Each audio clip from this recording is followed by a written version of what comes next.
Afternoon, and welcome to the House of Reawakening Minds. House of Reawakening Minds exists to provide for exploration and practice of spirituality in an enlightened community dedicated to honoring the myriad of sacred pathways to the universal creator. We are a holistic center for spiritual grounding, free thought, self-discovery, and Moorish science, an awakening experience for all ages. We would like to welcome this Sunday our illustrious instructor, Father Hannibal Bey. Welcome to the House of Reawakening Minds.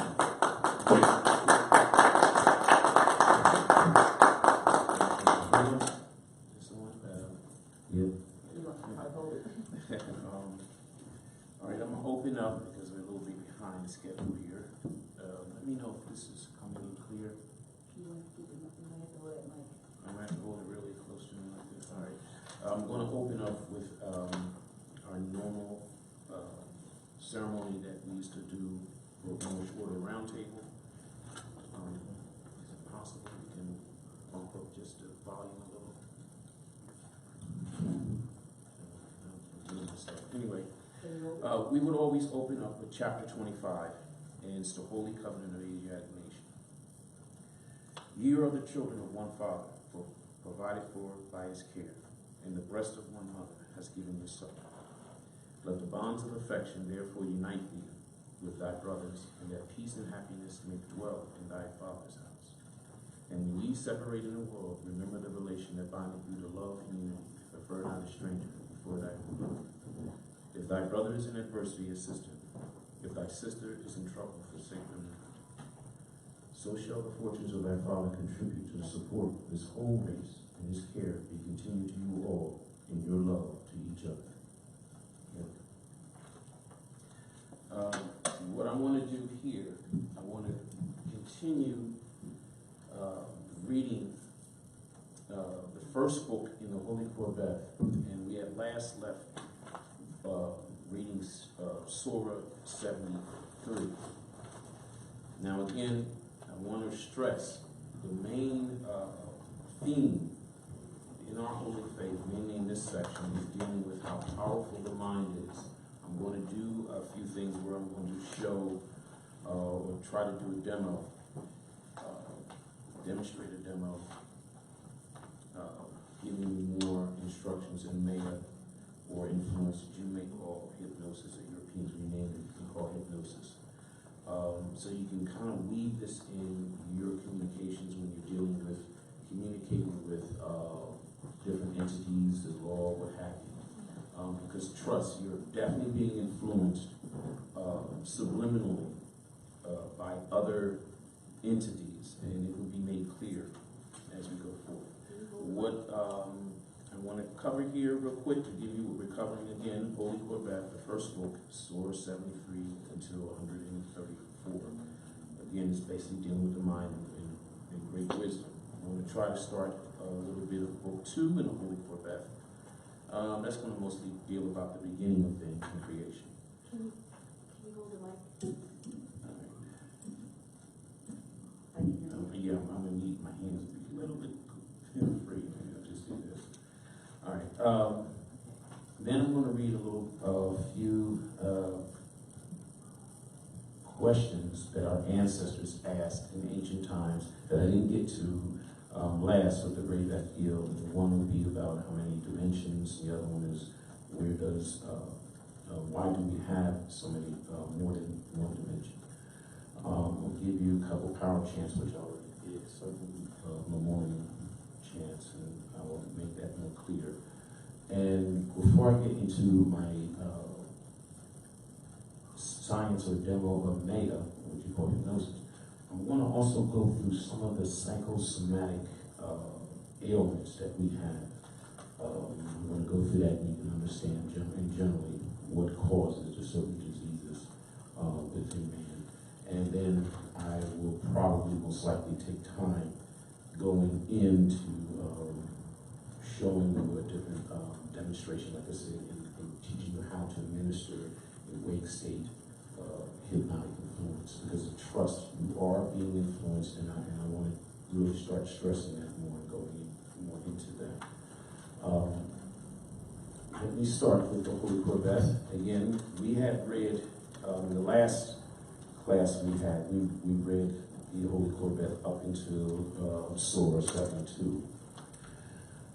Surah 73. You know, again, this is great wisdom the Creator had gave you when he started out. Let me touch on that. Just go back a little bit before I go into it. The Holy Corvette was written by an ancient Lemurian prophet. The prophet was Absaris. What he had done was going into the mountains, and then he was an ancient Lemurian. He was of Lemurian descent.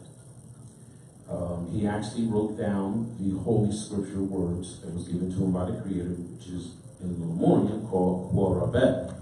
And all that it means is the words of the Creator. That's Lemurian for the words of the Creator. And so he wrote them, had them written down in surahs. And as I had told you all, each verse is called a surah. And surah means truth. And the little back history I gave you all was that surah, in Lemurian, we didn't have a word for truth. So how the word surah got into our holy scriptures was this. Absaris had an Atlantean scribe. So his scribe, as he was dictating it to him, he then put in the word surah. So when he was first dealing with the Creator was speaking directly to him. The book was being dictated to him. And then it was an angel that was assigned to him. So every time they told him a verse, they would say truth, truth 1 or truth 2. And so in Atlantean, they had a word for truth, which is surah. So as I told y'all, that's a little tidbit history you can also give to Muslims, because they do also have surahs in their holy Quran. So, all right, let me finish. And I'm going to try to take some time in between, and I'll read the verses from this, the Holy Corvette. This is going on page 6, Surah 73. If a man curses thee, bless him, and thy curse shall be removed. So remember that's a way that you can nullify if someone is sending any negative energy to you. You can nullify it by blessing that individual. Surah 73. If thou shalt fall from truth, then pick thee up and cling back unto truth. This is where you then have to use the ability of discernment. And those who are studying what they call the ancient Kemetic lessons will always tell you that the neophyte is given tests, and they are also giving the ability to start to learn to discern truth when it's given to them. Surah 75. Dark is the negative way, and bright is the positive way. So decide in thy heart which way thou go. Of course, as you know, the main symbol for our faith is what we call the Ab-Ah, which is the 6-pointed star. And you already know all it means is a triangle pointing up, positivity, and triangle pointing down. In the Wiccan community, you would hear the term that they would use is, that it depends on the heart of the witch. So you can have a black witch or you can have a white witch. So this is where that concept comes from, Surah 75. Surah 76, the way to total enlightenment is through good works, good thoughts. Seek no other way, for ye will not find it. Surah 77, if a man says he gives you not, and he has twice as much as you, he will lose all that he has. Not much can say there. It's individuals who are stingy and do not share or help their own fellow man. I don't need to explain that so much. Surah 78, take not what belongs to thee, or thou wilt lose all that thou hast. Surah 79, it is better to lead than to follow. Surah 80, seek not revenge upon thy enemies, for thy enemies shall suffer revenge upon themselves and spare thee. Surah 81, seek ye after truth, and truth will be found. Surah 82, action is the key to unlock all rituals. Now these next two right after this, these three right here are very potent. So again, Surah 82 is action is the key to unlock all rituals. So that means your prayers, your desires, things that you really want to bring about. You do a certain way, you put action to it. So, of course, you hear some say, all right, they're doing a spell or a ritual. We just say it's the way. But it says, the key to it is to add action to it. Because trust, when you say a word, we teach that you say it and repeat it over and over because it adds energy, it brings energy. If you just say a word, it's just dead flat. But when something is repeated over and over and over and over and over and over, it builds energy. And it starts to then permeate from the spiritual plane to the material plane. Surah 83, by thy acts ye shall be known. So again, you can look at a man or woman by his or her actions. You can definitely tell their character. Surah 83, action is energy. Remember that. Energy is life. Life is all. All is present. Present is now. Now is thee. Again, Surah 83, action is energy. Remember that. Action is energy. Energy is life. Life is all. All is present. Present is now. Now is thee. Surah 85, by thy words, I know not thee, but by thy actions, I know thee well. Surah 86, if a man seeks truth, he shall find it. But if a man seeks a lie, he will not find truth. Surah 87, it is better to have one good friend than many bad relatives. I'm pretty sure a whole lot of people can attest to that. And there's a reason why I'm a person one Magi who stay to myself. And my cipher is small. I don't really have many people in my cipher. Or like Erykah Badu said back, she dropped her first album. She said, pick your friends like you pick your fruit. Surah 88, it is better to have good friends than a bad family, or to claim the same. Surah 89, happiness is in the realm of the beholder. Surah 90, silence is a loud voice. Surah 91, loneliness is a state of long conditioning. And remember that. That's going to be a recurring theme in these studies. Never really lonely. So those who feel like they're lonely, you're actually accepting the powers to be misconception or their ideas to throw you off your enlightenment or your evolvement. Because know this, a lot of masters, when he or she is on the path of enlightenment, they usually have a lot of time within themselves and they study themselves. Just studying yourself and going within your own mind, you have other worlds within your mind. You trust. Like I said, it'll make more sense as time goes on. You're never alone. So never even think you're alone or feel lonely. This is, as it says here, it's a state of long conditioning. Surah 92. If nothing good can be added to which ye find bad, then speak not of it. Surah 93, a journey of 1,000 miles begin with a single step. Surah 94, seek after a better way, and a better way shall lead thee there. Surah 95, when the last leaf has fallen, the first leaf of spring will be waiting. Therefore, give up not, for a new beginning awaits thee. Surah 96, seek not after God, for God is within.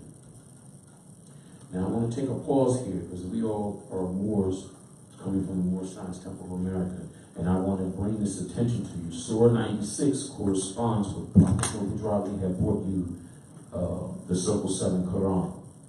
And that's on page 8, chapter 3, verse 22. So make a little note of that. All right. Seek not after God, for God is within. And what is the main lesson they teach you in the Moorish Science Temple? The Brother Drew Ali taught you, he said, you know, the nearest place to find Allah is where? The heart. And when you talk to the Freemasons, you know, they may speak and communicate with each other, and the first thing they said, well, I'm a Freemason, I'm speaking in the heart. So they know that's the receipt.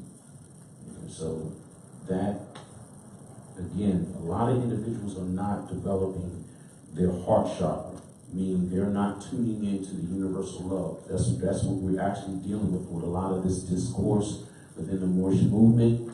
We're finding individuals who are attacking my father or good Moors.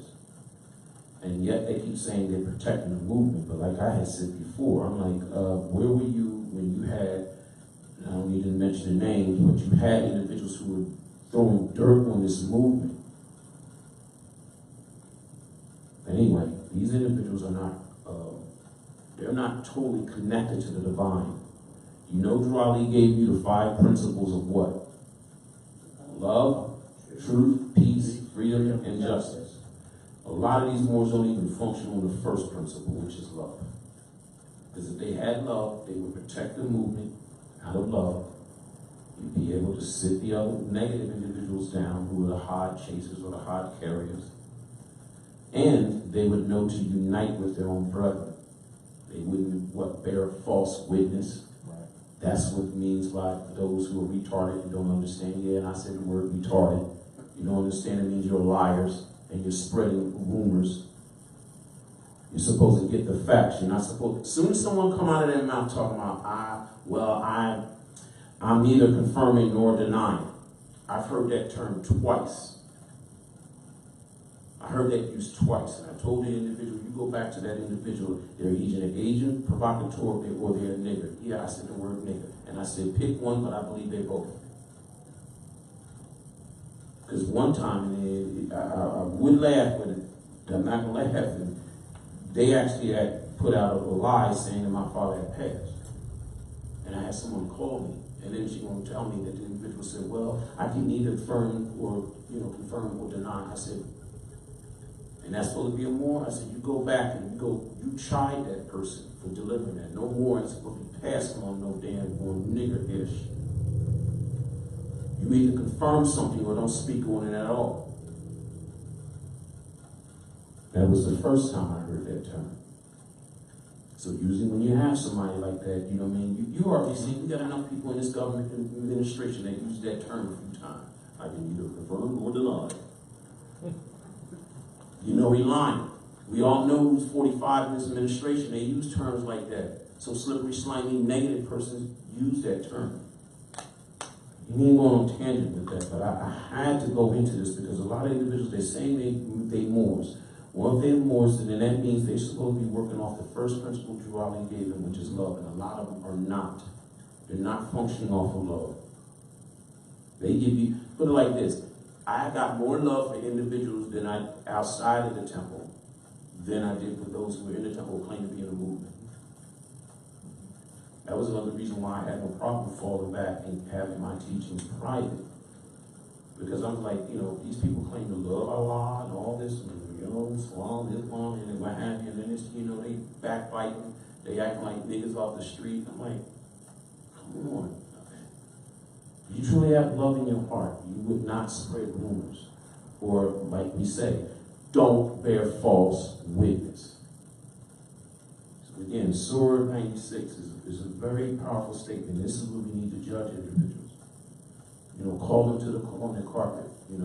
Their God in their heart. If they truly are connected to the Lord, you can ask them, why are you doing this negative act? Call them on the carpet. So again, Surah 96 is, seek not after God, for God is within. And remember the other theme, like I said, I'm focusing on that is meant, is dealing with changing the mind and perception. And also, the main thing our faith is teaching you that you are a God. You just have to uncover that energy, that consciousness. And we have to get out of what the old faiths are telling you, oh, God, adore God, worship God. There is only one creator, but there are many gods. Even those who claim to love Prophet Emmanuel, whom you call Jesus, the Nazarene, he even said it. He said, isn't it in your scriptures that all ye are gods? And everybody forget that. Even your leaders, they don't want to teach you that, because then that's a freedom that they can't curtail. You won't buy that dogma. Once you start understanding that the Lord is within self, you start making a change. You don't need an interceding or third person to pray for you or what have you. You're making things happen. All right, Surah 97. Seek always after truth. Surah 98. Drink not from the cup of lies, but thirst after truth. Surah 99. Believe not in thy fantasies, but accept that which is presently real. All right? You already know what that means, the illusions. This is why I said I'm going to try to make sure I fit in going into some demos, and I'm going to teach you all some other, rehash some things I've given you, but I'm trying to really focus on the demonstrations from Maya, or hypnosis, to teach you how to administer this stuff, because what you're dealing with, you're out here in the world, we're dealing with false pretenses, false suggestions that skewed your perception. Kind of like the Matrix. So again, Surah 99 is saying, believe not in thy fantasies, but accept that which is presently real. Surah 100, give not up the present to satisfy the future, for now is thy future. Surah 101, it is better to laugh in the face of death than to cry because of life. Surah 102, if a man comes to you seeking truth, it is better not to open thy mouth if thy wisdom is lacking. Isn't it that old saying I told you about the wise man can play the fool, but the fool can never play the wise man? Mm-hmm. And that's what this surah is basically trying to convey to you. Surah 102, if a man comes to you seeking truth, it is better not to open thy mouth if thy wisdom is lacking. As soon as you come to someone and they start giving you false information, when you recognize it's false information, he or she is a fool. I'll tell you in a minute. If I'm not familiar or I'm not sure of something that I don't know that you're asking, I'll let you know. But I will do my best to direct you to someone that may know something. That's what wise men and wise women do. Only fools think they know everything. Surah 103. No man is wise who seeks wisdom and give it not to another. Surah 104. Wisdom is to know more than thy fellow man, but to keep wisdom and share it not. Is it to have no wisdom at all? And let me read this again. Surah 104. Wisdom is to know more than thy fellow man, but to keep wisdom and share it not. Is to have no wisdom at all. And this was my father's complaint when I was a little boy. And he was bringing issue up on how a lot of our brothers and sisters were high degree Freemasons and Eastern Stars, and yet no one was giving the truth to the masses. And that was my father's argument.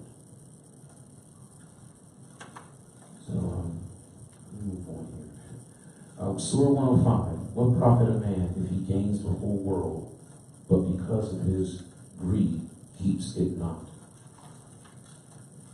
Surah 106, the path to truth is hard, but the unknowable fall by the wayside. Surah 107, speak not saying, I know this to be so, until ye have lived by what ye say. Surah 108, follow not after truth, but lead those that seek after truth. Surah 109, man cannot live by bread alone, but by every word that cometh from the mouth of God. Of course, you know that means the Creator. Surah 110, unless ye are born of water and fire, ye can in no way go unto God. Let me give you a little insight on this one here. Again, Surah 110, unless you are born of water and fire. The water, you already know that represent the symbol that represents wisdom. And fire is a symbol that is used for purification. Just to give you a little insight, that's those who may be reading along. I'll record that. Surah 111. There are many pathways unto God, but the quickest is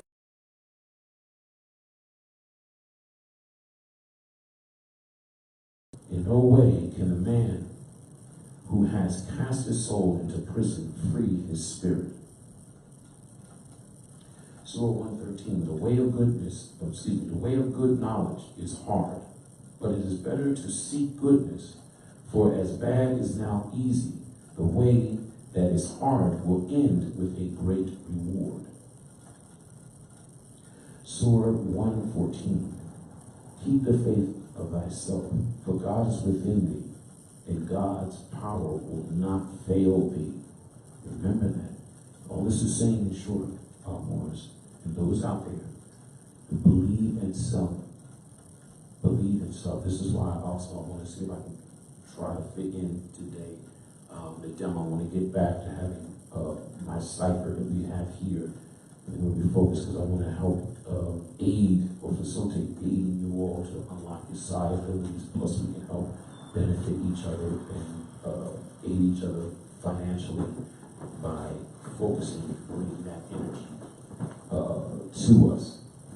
So again, Surah 114, keep the faith of thyself, for God is within, and God's power will not fail thee. And if you also remember too, when I told you what that power was, what we call it the Axa power, A-X-A, that's what the Creator said. I've given you a portion of my power that is born within each and every one of you when I've created you. And that power is called Axa power. The same. The Creator says, you all have that little portion of that power that I have to give to you. It's just a matter of you now knowing how to unfold it, to unlock it, and bring it out. Surah 115. The road of enlightenment is a hard way up, but the road of unknowing ends soon. Surah 116. Hold fast the positive way, even in the face of thy enemies, and thou wilt be delivered from them. So again, hold fast the positive way, and even in the face of thy enemies, and thou wilt be delivered from them. You've heard the term to stay in God's grace. That's what this is kind of meaning, to always hold the positivity. Because remember, the positive energy is supposed to be at least 1,000 times more strong than negative energy. And you will find that your emotions are tied to, and this is why I say I'm going to go into giving you some of the ailments that is a result of our wayward thinking. I'm going to give you some ailments so you can understand how they come about. So this is good that I'm saying this here so you can understand. So the hold fast the positive ways, again, you will attract positivity to you. And even though I'm Magi and I, priest and all that, I still do what every prophet and everyone else do. I still have to recalculate myself when I'm seeing myself falling into negative thought, and I have to start to recenter myself, because what happens, you start attracting to yourself things that you may want or things you may not want. And the way society has your minds thinking waywardly and not focused, we wind up compounding and bringing a lot of negative energies to us, unbeknownst to us, because we don't know how to focus. And that's another form of why I want to demonstrate and teach you how to stay focused. Like I had told a friend earlier, a friend of mine had said she was confused, and I had let her know. And I said, look, you have to stop and center yourself, because being confused is a sign of you being hyper-suggested. All right? When you're hyper-suggestible, I touched on this before when I talked about Maya, and I'm going to do it again when I get into the demonstration so you can understand. Those who are in power want you to be in a hyper-suggestible state. All right? Hyper-suggestible meaning you're more sensitive. Your barrier is not up. That means somebody can just give you a suggestion, and your subconscious mind immediately wrap around it, because you're doing something that you don't want to do. All right? And that state is usually occurs in a person like I'm going to do a demonstration, I'll put a person under, and when I bring them back under, they're still in a hyper-suggestible state. Meaning then I'll have to go through a whole rigmarole and I can just give them a suggestion right then and there. It will take hold and their mind will respond. Like saying, oh, your left foot is stuck on the steps, and you know they almost tripped because their left foot is stuck, they can't move. So this is the state of mind that a lot of, or you say the powers that be have the masses right now. All right. So I guess I'm going to go into that so I can make it, more clear to you. But just remember that term, hypersuggestible. And that is the state of mind that a lot of individuals are in. All right. So again, hold fast your positive ways, even in the face of thy enemies, and thou will be delivered from them. Surah 117.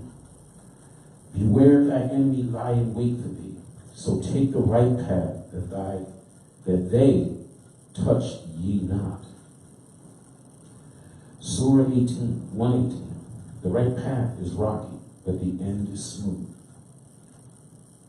Surah 119. Follow not a man that carries a bad jar of honey that is not sweet to thy lips, but ye should instead carry a good jar of honey that is thus sweet unto thy lips. Surah 120. It is better to be alone than walk with a negative man. Oh, trust, I can tell you that is true. Surah 120 is really is on point. And I will say this.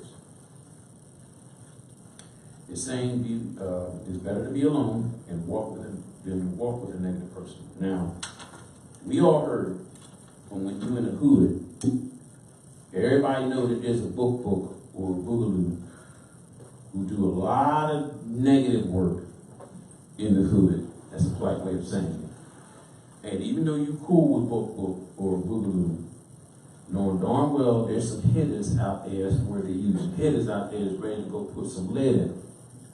Now, ain't nothing personal, but you don't want to be around book too long. Why? Because you sit there too long, there's some people who want to put some lead in them. What's that old saying in the street?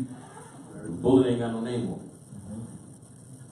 So with that, little example there is why you say hi and bye to someone who's negative. Ain't nothing personal. You keep them in your sight, but trust that you got to deal with their karma just as well as they dealing with your karma. Now, here's what you must understand. If you are a good person and you know someone is negative, guess what? They probably most likely trying to be around you because they know they will be kind of safe and your karma will run off on them. Know that. All of you know that. All of you have your own karma you deal with. If you're doing your best to be a positive man or woman, and you in your field of spirit availability or in your life, you generally bring a certain karmic action. So it's positive. But with your friend that is negative, you already see yourself that anything that they do, they're going to bring negativity to them. But know this, when they come into your sphere, your cipher, they bring that negative energy. Let me put it another way so you can understand this. And this is so you can understand teachers or the masters. You ever wonder why some of the masters won't take students? They really don't want to. Here's why. I just told you, but I'm going to put it another way. Because that master knows that they're dealing.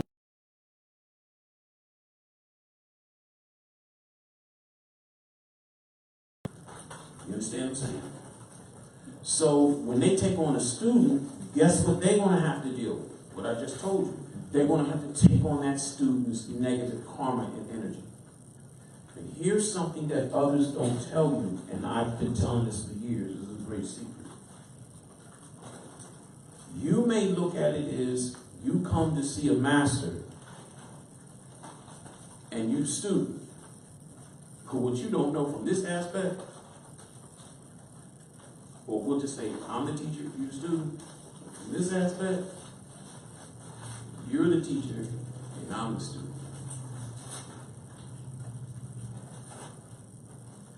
You're probably saying, how was that? Glad you asked. Now, what it is that person, that master or what have you, now has a lesson, or now they have to deal with their new students karma, teaching them how to clean up. Plus, they got to deal with their stuff, and sometimes they have to learn patience, and that's one thing. Me being a Tarian, I had to learn patience. And I'm not patient for any dumb crap. That's why my cipher is small. And again, I know I'm not saying anything, like it's real profound. You've seen it in your everyday life. You know you had a friend that every time they come around, they make you laugh and they cool, but boy, something always go down because such and such, and it's their karma, they negative. Case in point, I had a friend, I gotta use the friend name. I had a friend, and another good friend of mine, they finally got to go on a date. And they went to the date, to their movie theater a little bit too early. So he decides to go and park the car and wait in the parking lot. Now, our old friend that he finally got the date with, she don't do that. And guess who pulls up? And guess where they wind up for the night? Now, I cussed him out. I was like, darn, dude, she don't do that. Then why would you do that? Why don't you do that at home? See what I'm saying? So now she had a little thing on her record as a hint. You know what I mean? I hate to use that little example, but, so again, that's another lesson in walking the path of enlightenment. But when you open your heart chakra, you'll be able to recognize individuals. This is why also I'm trying to give y'all techniques and also to open your third eye so y'all can read individuals, see them come, and you can avoid individuals. And then you'll know those who are good, you don't mind them being in your cipher. And those who are negative, you definitely don't want in your cipher. So I learned that the hard way. Surah 121, follow not the teachings of a fool, lest he also become a fool. Surah 122, comfort is found in the heart of the positive man. Surah 123, the sun rises and sets on the righteous man, but darkness stays with the unrighteous. Surah 124, ye are not free until ye overcome the laws of man. Now I say this to you Moors.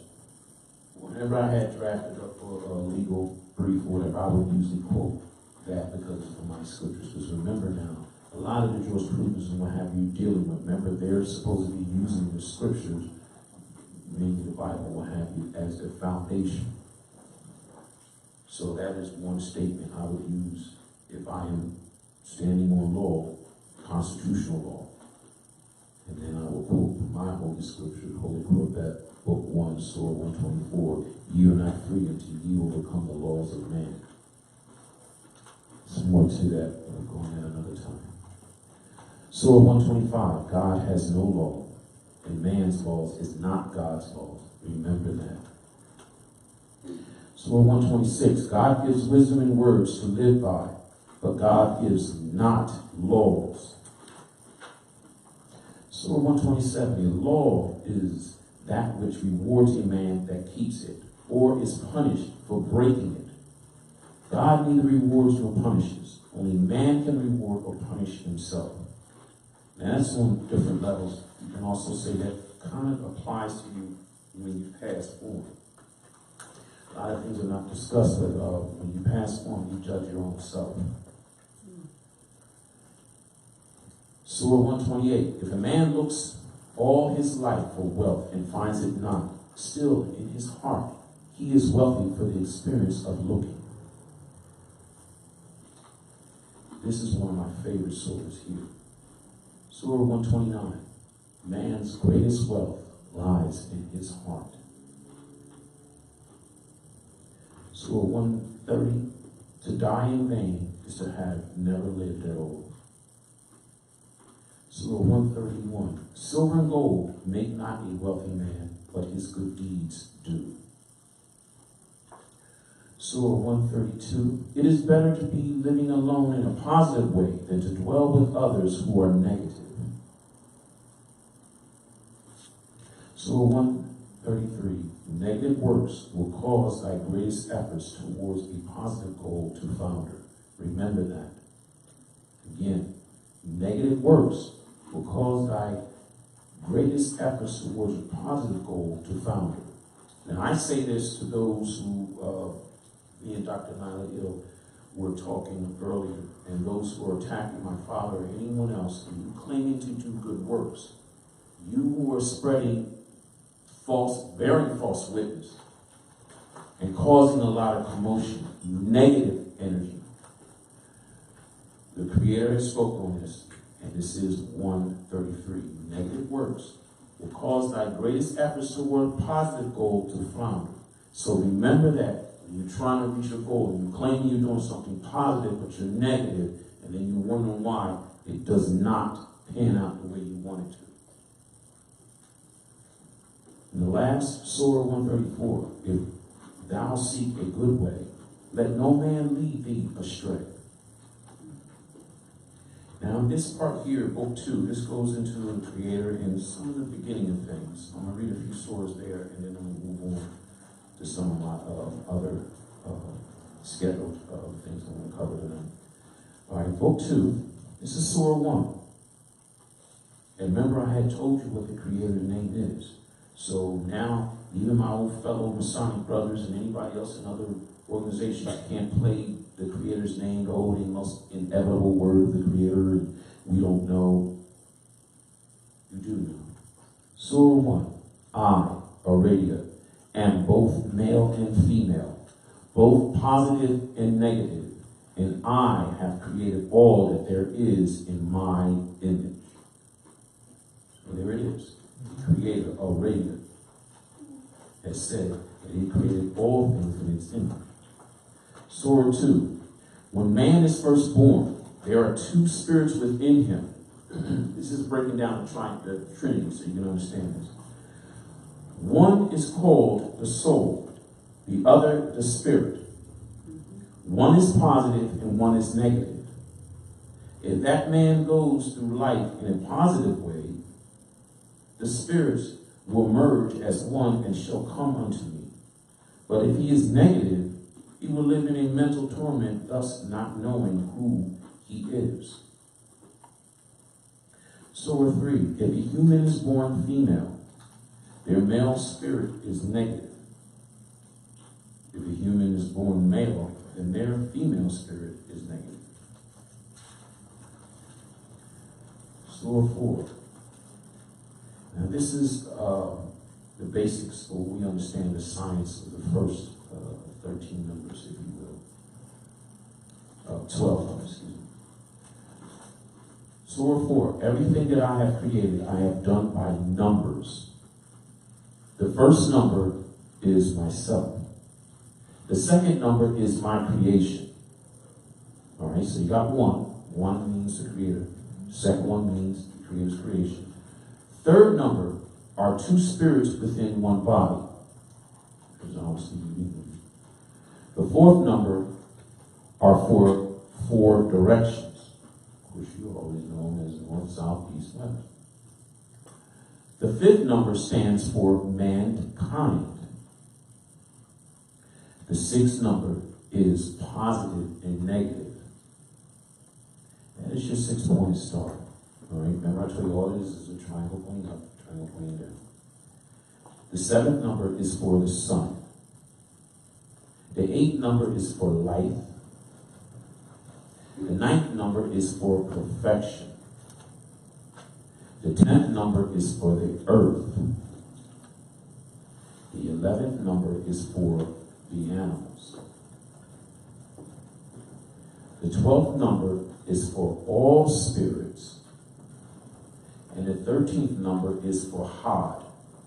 And remember I told you Hod, H-O-D.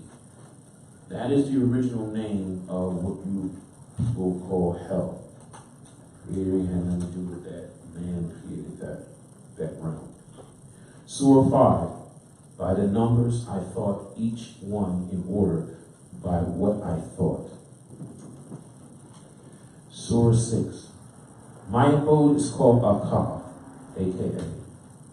Or another word, another ancient name we call Kaza. That's K-A-Z-Z-A. For it is a perfect place, never changing. If you live in my abode, you can think thoughts as I do, and your thoughts will become things also. There are 3 levels in my abode. The first is my house, which is more vast than all of the cosmos. The second level is my garden, which I reserve for many saints. The third level is for the outer kingdom, which is Summerland. That is another name that they call the lower level of what you call heaven. It's called Summerland. You will also find that term used in those who follow the Wiccan faith. They will use that term Summerland, where one waits for the rebirth. Source 7. If one does not reach Akkad, they will go to Had, which is the kingdom of darkness, ruled by the children of Had. I am not in Had, and those that are there will never see my face, for they shall be like blind men. Had is an ugly place, created by negative men. So there you have it, like I said. The Had, or you call hell, the Creator had nothing to do with that. Men had, our ancient ancestors had created that. Surah 8. Those that become beasts and create the beasts that by their negativeness shall go on to Had. Surah 9. Humans have the power to create devils, and only humans can destroy these devils. Humans can also place one devil in charge of all the other devils and name him what they wish, and he will then exist. Devils will even have great powers which man has given them. Those that do not believe in these devils will not be affected by them. And if you all recall, there was a time I did cover that, and I told you it was our ancestors who were dealing with the negative path that created that being, in the term, or the name that they called it was Lakasan.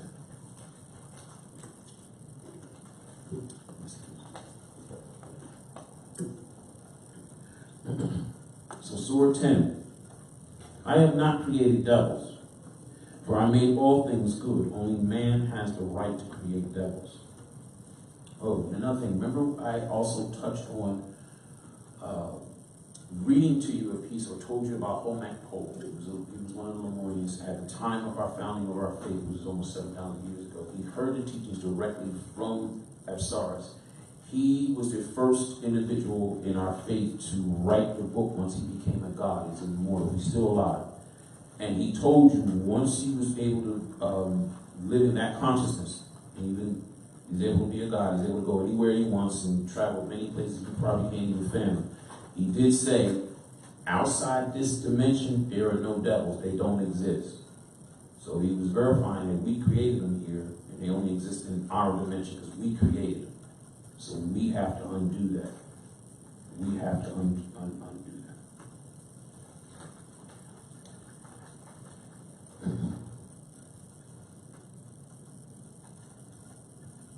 Surah 11. If one gives up all that they have to the poor and serve man for all their days, they shall become saints in the spirit.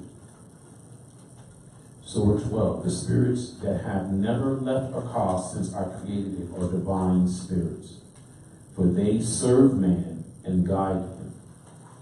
So again, that's another word that we use, what you may call angels, you say divine spirits. And you being Moorish, you're already aware of the different, the 2 different levels of the seraphim, which is supposed to be the higher level, and the cherubim, the lower level. Surah 13. If a man lives by the teachings of this book, he is doing awesome, for it is the way to total enlightenment. So remember that, those who have a belief or better, beginning on this path. Surah 14. Many will hear these things and will not believe them to be so, but when they see them work for them, they will believe. Surah 15. One must see to believe. Surah 16. By what man sees, he has faith. For faith without works is dead. Remember what we said earlier. Whenever you do your rituals, will have you put action behind it. So, Surah 17. There will be those who will say, what does Aurelia look like? I say to these, I look like you, for I am you, and you are God. I created you in my image, and by your image I am also created. Now I'm referring again to the book, The Other Side, that was written by the Ascended Master Hannibal Bey. He did describe when, once he became God conscious, he was able to, see, when you become an Ascended Master, that's another term we may use for mortals, you're able to go anywhere. So first thing Hannibal Bey did, he went to what you call heaven. And he actually said he went to the center core of that realm, and he got to meet the Creator. And before he did that, he ran into his brother and his sister, and his brother, his mother, and father. And when he finally went to the center of the realm and to meet the Creator, he said he was like a good feet away, and he would see the Creator, and the Creator looked like him. And then he turned to look at his parents and his brother, and they said, yeah, when we walk up and we look at the Creator, we see ourselves too. All right, so again, you are the Creator's child. And know this, you exist because the Creator thinks of you. If the Creator did not, you would not exist. All right. So again, know that the Creator is you. So this is one of the sciences that I taught, and I noticed. I was going to say this person's name. Started in teaching. So I say to you all, if you have an area where you do prayer, try to make it an area where you do your prayer. In short, if you have an altar, make sure on that altar you have a mirror. You follow me? So when you're praying to the Lord, whatever you want to call Allah, Radiant, Grand Architect of the Universe, you're looking at self. You feel me? You understand? All right? You're looking at self. And that'll be an area where you do your prayers.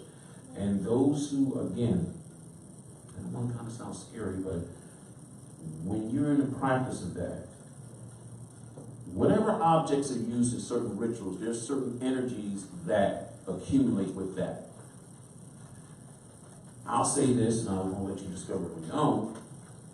After a while, your mirror can be a portal to the other side. You might have an angel or whatever that will communicate to you or what have you. But just know that that's your ancient science that all Muslims, Buddhists, Christians, and all kept that from you. When you're praying to the Creator, you're asking for favor and whatever, you're looking in that mirror, you're looking at yourself. Because that's who the Creator's going to look like. You are children of the Creator. Yes. Question. So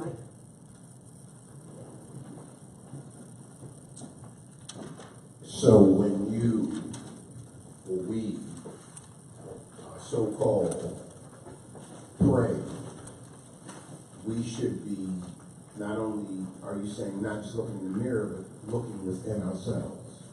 Yes, beloved. And Yes, not reaching up or focusing or sending energy to the sky. But are you saying that we should be looking and searching and requesting or desiring from within? Yes, beloved. Sure. Yes. Because again, remember what I said. He verified in one of the chapters, and I was saying this in the Holy in the Holy Quran, Surah 7, that what did duality teach you is the nearest place to meet the Creator in the heart. And that is also focused in Freemasonry. We communicate in the heart. That's the great secret. Is that you are that God. Remember what I said, I'm going to demonstrate and I want to teach you some things. I'm going to teach you all the basics, what we call a whoosh theory. I'm going to show and demonstrate that. But the key thing is this, know that you're God. Remember Prophet Emmanuel, the Nazarene said, isn't it not in your own scriptures that all ye are gods? And you know how much in the scriptures that a lot, Quickly, a listener online said, should we cover the mirror? Islam, a listener, Demont Bailey, question, should we cover the mirror? No, you don't, unless you into dark work, but no, basically, I'm teaching you the light work, so you don't need to cover it. I mean, you wanna have positivity in your house. You know what I mean? If you set your altar and everything up in a certain area, you don't need to cover it. You know what I mean? Again, I may go into that one day and bring some things as a demo to just show you the basics of blessing and what have you. But no, there's no need to cover it. You know, but why cover it? Unless you're a vampire or something, I'm just saying. When someone is dark with character, they don't see their reflections and they don't want others to see it. You know what I mean? But a person who is on the path of enlightenment or who is, of light, they have no problem looking at stuff. He said no, he mean after Salat. After Salat? No, you don't have to. You don't have to do that. Unless you got a special, I guess, I wouldn't even say that. I was going to say, unless you had a special mirror that you were scrying for. I know I haven't talked about that, scrying, but no, that's not necessary. It's not really necessary. But good question, and I say salam to that brother or sister. Before I get any further, I would like to bring up, I am going to request or put out there, since I have already with my cherub students that, my sort of golden cipher that some, communicate with me directly, and I do certain spiritual work or prayers. So I want to open up for the House of Reawakening Minds that those who have the address, you can send in, your prayer request for myself and a couple of other people, Dr. Nada Illinois, who will do spiritual work for you. And also, if you want, send in a little small donation of $5 or $10, and if there's any paper, make sure it's money order or a certified check. And I may take maybe one or two over line, so in case you just give your name and what you asked us for to do spiritually. Because I want to focus on, when you hear me say demos, I want to do demos. I want to get back to having my cipher where we focus, because I want to get you all to understand the psychosynergy energy, whatever other name you want to call it, having many minds focus on one, and us to link up, because we can make a lot of changes. This is what's utilized in the lodges, ashrams, certain levels of the mosque, synagogues, and certain churches and whatever. They utilize this. Matter of fact, even on a basic level, this is why a lot of imams or reverends or pastors or whatever are very wealthy. They're using the synergy energy of their constituents, and they're using it only for self, and they be prosperous. All I'm saying is I want to give you the basic mechanic tools so you can utilize it yourself. The key message that the Creator had given us was this, so you can understand why we need the fellowship. I'm a lone practitioner, or what they call a hermetic practitioner or hermit practitioner, but nonetheless, when we come together and we focus on one thing, we fellowship, our power gets stronger. Some of you in the past have heard me read from the Holy Quran, where the Creator has said that the reason why you use fellowship is because your power will come together in 3s, 6s, 9s, 12, on yada yada. The more stronger you are. And so again, some of the tools that I'm dropping on you, I'm telling you, so you don't have to fall into the false narrative. Oh, the Freemasons, they worship Satan and they just come together and look at them. No, what they're doing is using the basic principles. And it depends on the worshipful master, but they use the basic principles and all of them benefit from it. And of course, who wouldn't, want to have a financial freedom? Because having financial freedom is also another form of freedom. You know what I mean? So, but I trust, I go on, it'll make it more clear when I start to do something with them. All right, Surah 18. There will be those who want to hear my voice. I say, to these I say, call my name, and I will hear you and speak to you. And again, this is the Creator saying this. Now, what did I say the Creator's name is? I'm saying that. Right. Now, I know also you call the Creator Allah. So also know that, remember I told you before, that the Creator has said that, I know you call me other names. So the Creator said it's all good. But our ancestors had asked the right question at that time. They said, all right, but what do you call yourself? And that's when the Creator says, well, because you humans, you always want names to everything, you know, what have you, but I call myself Arabia. All it means is the thought. It was the secret organizations and religions that purposely hid this. And again, you being Moors, you hear, you understand the Inquisition and what happened, and that they burned a lot of books and what have you, and it was only a few of them that realized the value of the Moorish literature and things that they were destroying. Yes, beloved. Yes. I'd also like to point out that obviously when we come together and we combine our energy, it does have power. But what we speak from our lips into the ethers matters. Yes, sir. So imagine us going into places that we, for the purpose of a holy, some kind of holy or focused feast, whether it's synagogue or churches or temple, whatever. What we speak and the words we say matter. Yes, sir. So we really want to be focused on some of the common words to find out etymologically what those words mean. And a lot of times, some of the common words we think are positive words aren't positive words. So imagine being in a synagogue, or imagine being in a mosque, or in that Kirke Circle church, Yeah.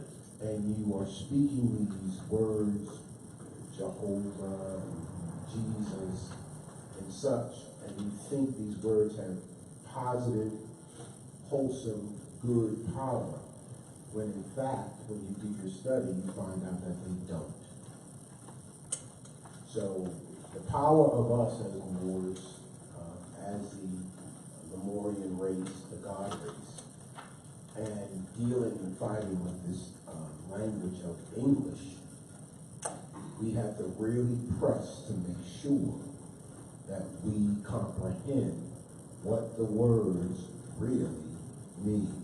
Because a lot of the times we are damaging ourselves, our roots are big, but we're nullifying our energy, our charge, by speaking words that are demonstrative or words that are demonic. Islamic.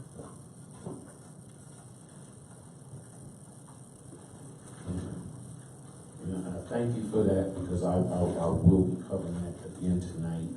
I'm sorry to do the demo. I'm going to wrap this up here, but just sort of 20. Because the key thing of what you're saying is the intent behind words. Like I said, I'm going to give you demonstrations and tools. I've done it in the past, but I'm going to rehash tonight. And like I said, I'm going to give you the tools so that when you walk out here, you can be able to influence somebody that's trust their influence in you. But there's a term that I want you to understand, that there's intent behind words. And I trust I'll be able to give a good demonstration of that this evening. Surah 19. If you wish to be guided by me, I will give you dreams, and by their meaning, you will know what to do and what the future holds for you. This is where the term of dream interpretation and all come from. So you're having your higher self communicate to you. Surah 20. When you dream, you're in another dimension, and your dreams are real, even more real than your waking state. Now I'm going to stop at Surah 20, and we'll pick up on the next session. Now, since I stopped there when I mentioned about dimensions, I'm going to pick up on where I didn't get to finish off last time. And I was reading from Ray Beth Eel, and one of the questions, of the two questions I wanted to give you that our ancestors asked in ancient times, they actually asked this question: how many dimensions are there? And there are actually 100,000 trillion dimensions that exist. All right, so now you got the answer to that. And the other question was,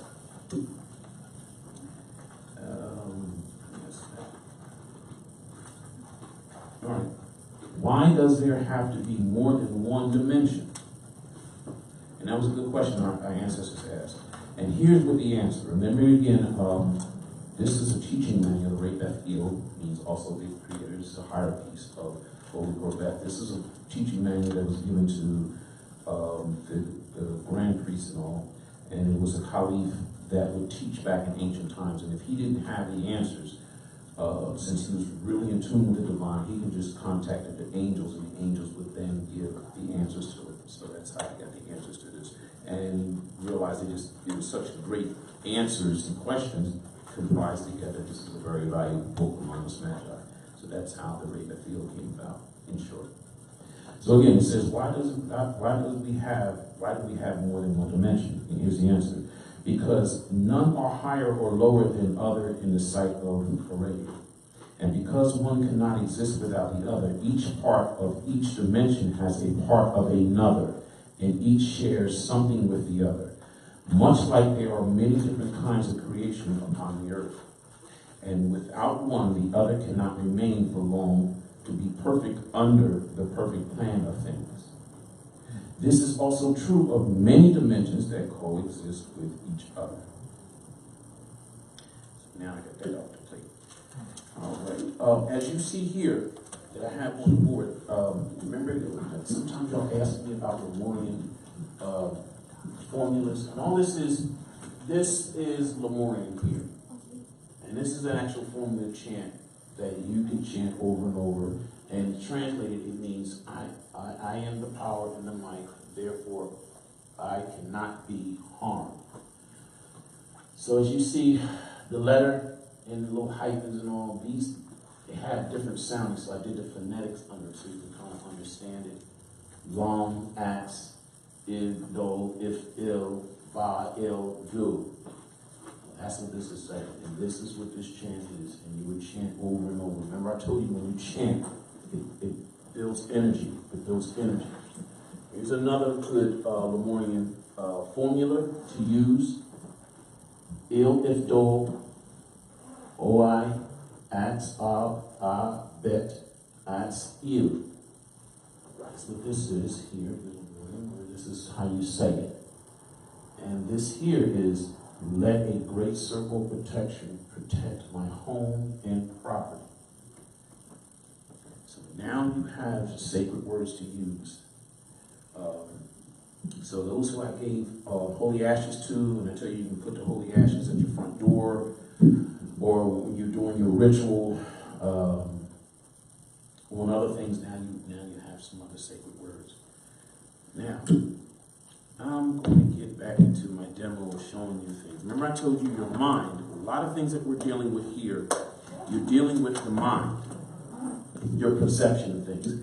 Now, y'all heard me talk one time, I said about the doctors and the whole medical field is based off of healing people, but when the whole idea of the placebo, remember I broke that down? You know, a lot of times doctors give you placebo, but this is why they give it to you, because really, they know a good 85% of diseases of what you have are done or put upon the humans by their subconscious mind, which is psychosomatic.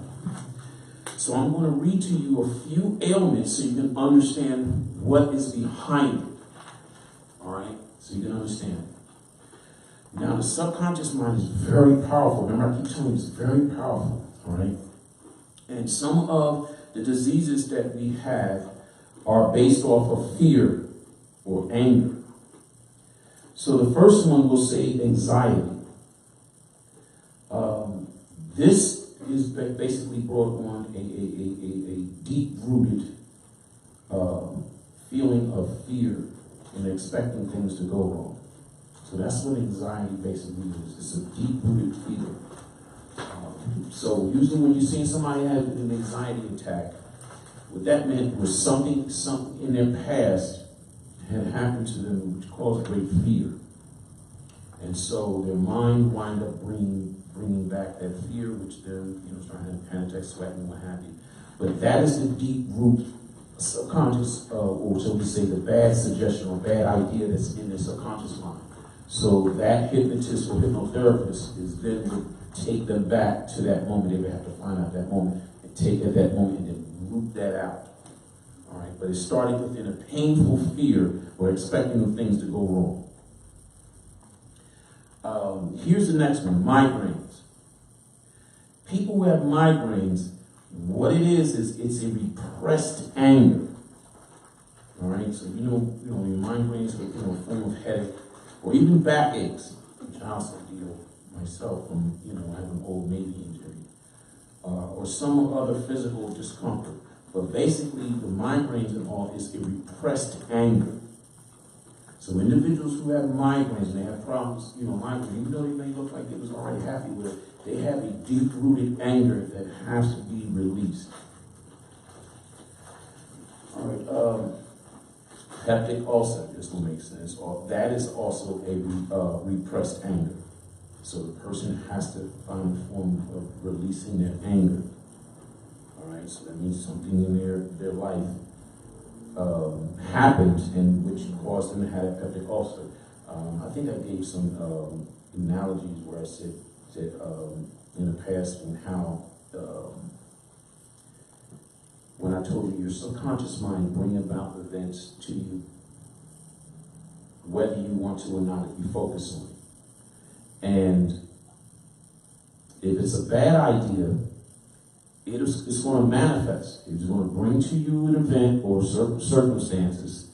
And if that idea can't do that, then what I told you the subconscious mind does, it turns in on itself. And then this is when people then get diseases. I mentioned that to you in the past, they get diseases. So again, this is where I'm telling you, the peptic ulcer is repressed anger. So the person has to release that.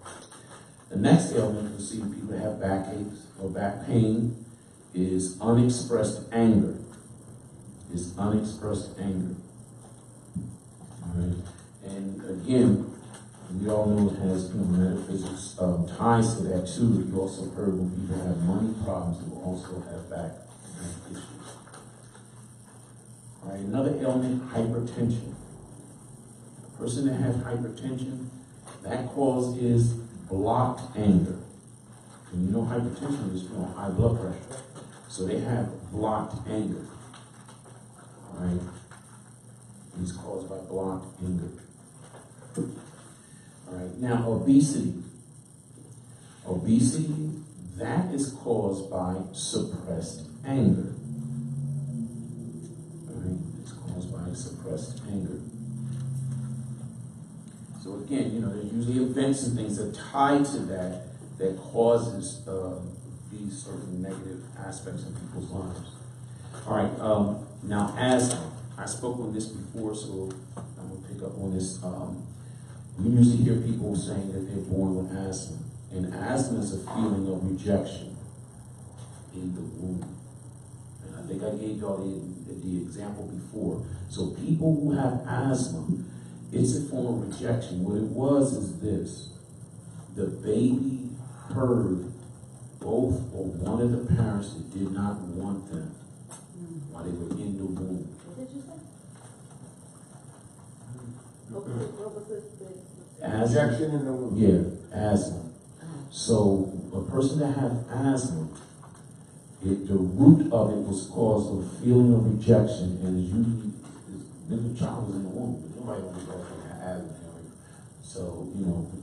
So like for instance, there were hypnotherapists that actually had clients that had asthma, and going through the routine, backing them up, find out what's what, they found out it was back in the womb when the parents didn't want them. That child felt that.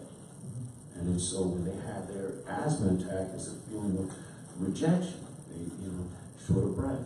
And that hypnotherapist was able to go in, uproot that bad thought, and that person was healed and had no asthma attack. So now you know what the root of, or where asthma come from, the asthma problem for a friend. I remember I had a friend when we were growing up, and he used to play low ball, basketball and stuff, and dude had to stop. He had his asthma attack, but he was born with that. So now you understand where that comes from. And remember, this is why I tell y'all, those of you that know me and interact with me more, when I say you have your children, tell your children you love them all the time, and hug them and embrace them. And if you can, with other brothers and sisters, those who know me, I greet you and I say, hey, love you, brother. When I try that, I said, I'm getting the practice of that, me being a priest, even my brother, man, or sisters, talking to you on the phone, give you love. Because that love helps you heal.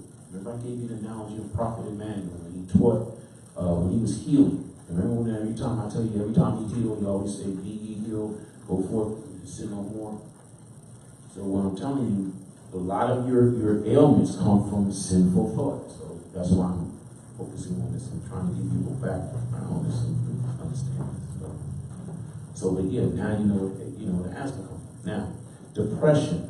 This is a sign of rejection from a parental or parent, obviously when the child was young. So that usually is the root of depression when individuals have bad cases of depression. Now I'm talking addiction here. So we're talking about drug addiction, whether it's alcohol, tobacco, tranquilizers, amphetamines. Alcoholism is the covering up a great deal of hidden pain. So those individuals that you come across who has alcoholism problems, they're covering up a great deal of pain. And I used to say this to one person who was a religious individual. I'm not going to put their name out there. And they had someone that was their mate that was an alcoholic. And I said, look, he said, you got to understand that person. You're supposed to be learning this stuff. You're supposed to learn also do spiritual counseling. You got to have some understanding. And the root of a person being an alcoholic, now you all know, is a covering up a great pain. So you need to reach in and find out what that great pain is to help that brother or sister to release it. Same thing with drugs. All right. So now here's another one. Excessive smoking. So people that smoke a lot, it's to ease the unconscious pain and distress. So those who smoke a lot, again, it's a means of trying to ease unconscious pain or distress. So same thing with smoking. They're always in a stressful mode.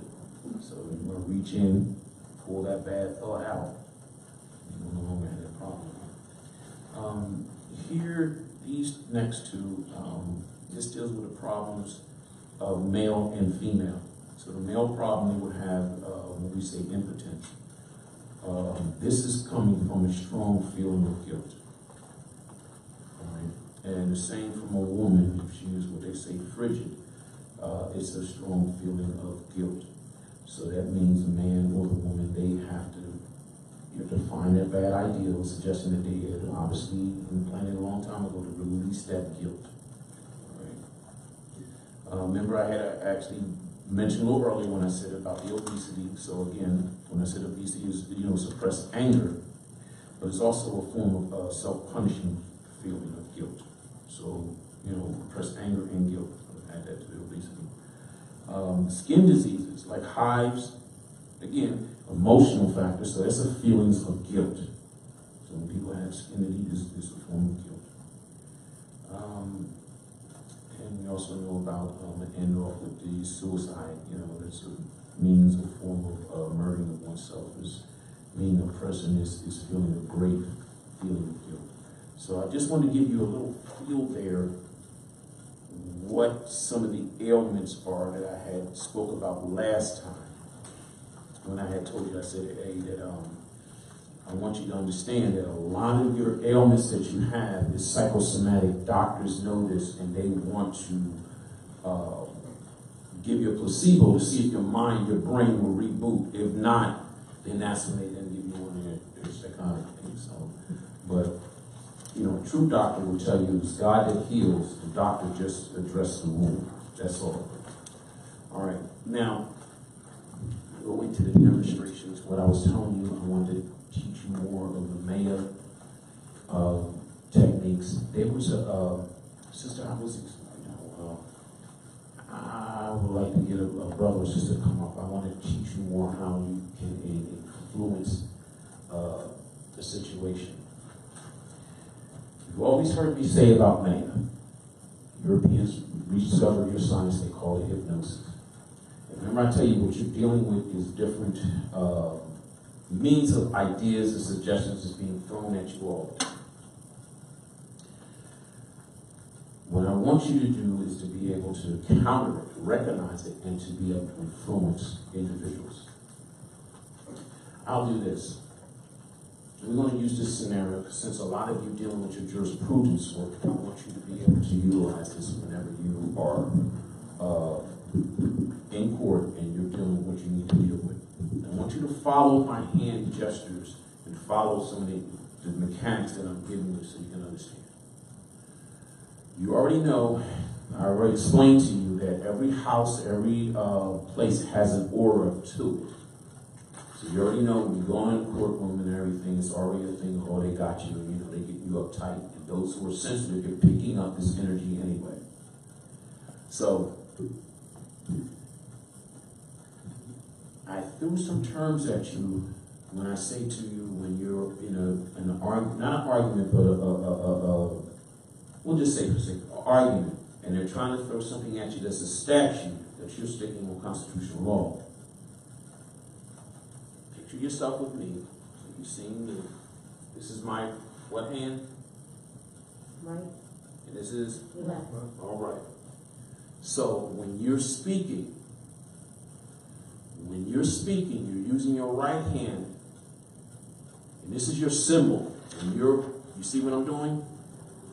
When you're speaking, and then whatever idea, whatever bogus ordinance or whatever they're throwing at you, when you're speaking, speak as if this is the word. This is it. You get their vision. So we'll just go hypothetical.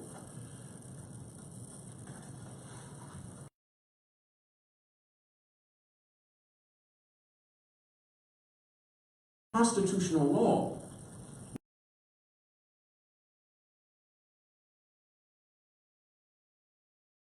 But what you're saying here, this isn't that. But what it is this. You understand what I'm saying? So now, when you're using your words, your colorful words, you're using your right hand, you're placing it here. You understand what I'm saying? Because what you must understand is this. Not only words can influence or hypnotize a person, also actions. I'm giving you secrets, serious secrets that massive magicians pay $1,000 to wow you with all the. And you're like, oh, wow, ooh, and you're like, and they learn it, but it's intent. Remember when the beautiful cherub said something to you, and I said about the words, and I said, yeah, but it's intent. I want to teach you the intent behind it. So, whenever you're describing something, I'm giving you the basic mechanics. Apologize if my example is bad, but I want you to get the mechanics of this. So when you're speaking, you're saying, so this idea is what you want, but no, this is not, it's not that, but it's this. And this is what I want. And then you may say something when you're saying the two together. So when you're doing this, this is also hypnotic. So you're saying this. Now, if you're close enough and you're giving your idea, you know this is your idea you're presenting to them. You're now, and then you're in the face. My constitutional law. I want somebody to come up so I can show you even more one-on-one, so you can really follow what I'm saying. But I'm saying to you, you know you're going to be at a distance. You're not going to be up on someone, but it still can influence. You follow me. All right, this is all right. Someone come up so I can demonstrate to you, so y'all can follow this stuff. Anyone? All right, I bite. All right, I bite. Come on, for the sake of the people out there, and I want you to trust y'all follow me on this. Because trust, what I'm conveying to you, the top lawyers learn some of these secrets, and this is why sometimes you have people, you know, they get a lot of money to get them. And you notice they ain't operating like the regular lawyers. They always submit paperwork and stuff. They just come in, yes, and because, well, the addiction of the addiction, and this, that, so, Vivo Fetzer, that Throckmorton case dismissed. And you're like, damn. You're like, why are you standing there? Well, I got you out. Come on, let's go. They're learning, they know these techniques. All right. So again, now this is a close-up way of doing this. And this is used in changing a person's perception.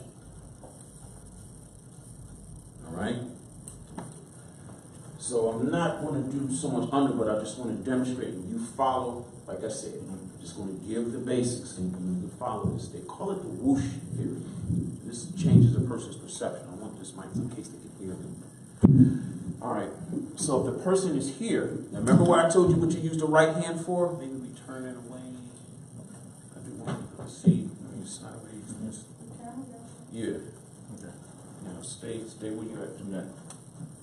Remember where I told you your right hand is going to be the bad idea, the person, what they see. This is also used in changing a person's bad character or idea, unbeknownst to them in conversation.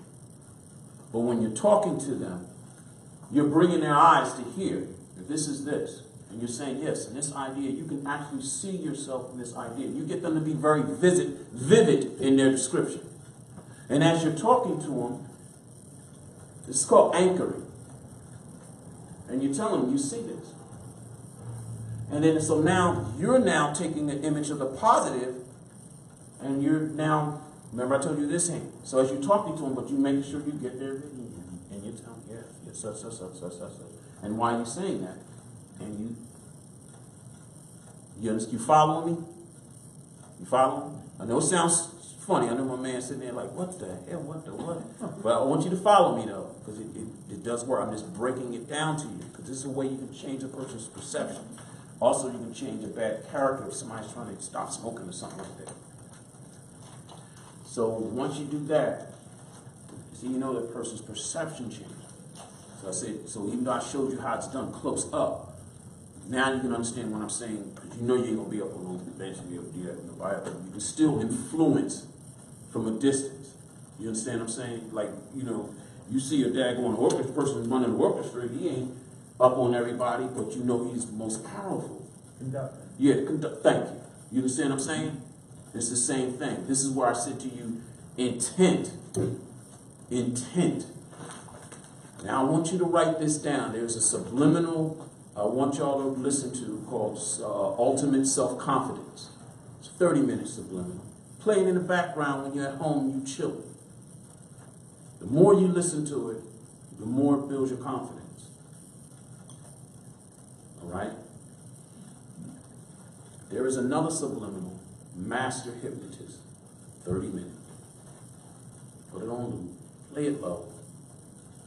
Because trust, everything that you're dealing with, you are dealing with others giving you subliminals, like I keep telling you. All right, so again, we're going to demonstrate that again. Remember, whatever idea the persons are talking to, you know, you're there, whatever, you know, you're making sure it's clean. You know, you might have the opposing party there. You face them too, you know, but you mainly trying to appeal to the master of the person who have been. It's not so much this idea, because you're saying this idea. But it's not that. But the idea is not constitutional law. Yada yada. Yada yada yada yada. Yada yada. What I am saying, the constitutional law, all those movements it has a hypnotic effect. Yeah, I know y'all probably say,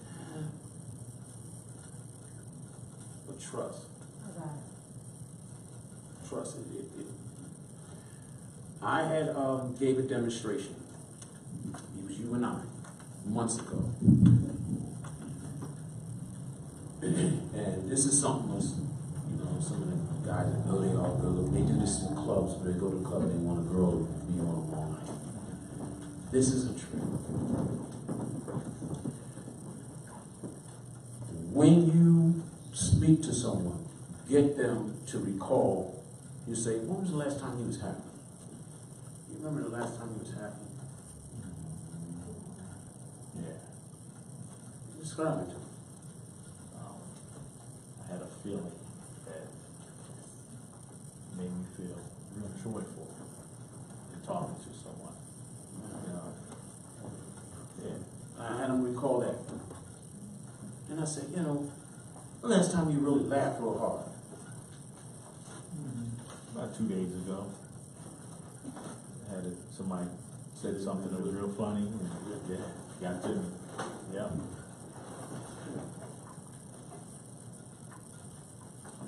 Last time you had a good homie that y'all rode bikes with, man, and you really enjoyed yourself.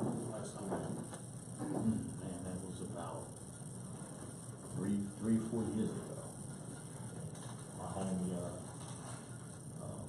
Chinaman, we ride all All the the time. time. All right. Now, I know it seems boring to you, but if you caught what I did, what did I do? Make them think of pleasant things. You touched him every time. You touched It's him. called anchoring. Anchored him. Now, told you it's simple, but I just gave up the secrets. I know some of the guys were like, man, why you giving up my secrets? I get honeys. So what you do is you get a person to recall something positive. Bless you. Bless you. You get them to recall something positive. And me touching the shoulder is anchoring. Here's another way you can do it. Here's to add on to the swoosh that I just showed you. That was a watered down version because, like I said, I know what y'all dealing with. I'm just trying to help you work your stuff. Whenever you get the magistrate or the other party to speak something positive, and you get them to say something else positive, and you say something else positive again. So now, when you want to invoke that emotion, guess what you're going to do?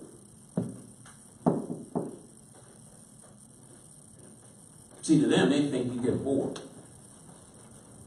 Oh, you're kind of annoying, yeah. Oh, man, all right. But what they didn't know was you tapped into their subconscious while they was talking, and they were happy, and they were speaking. So now you know how to trigger it. You did it at least 3 times, you triggered it. Follow what I'm saying?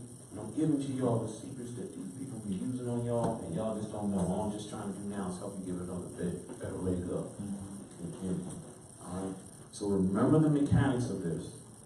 It's not only time I'm going to revisit this, I'm going to touch on it a little bit more. And I'm going to just spend a whole hour on it and going in it. Again, dealing with people, I'm going to revisit what I told y'all before. Y'all got me out about a year ago to start this. Remember I said,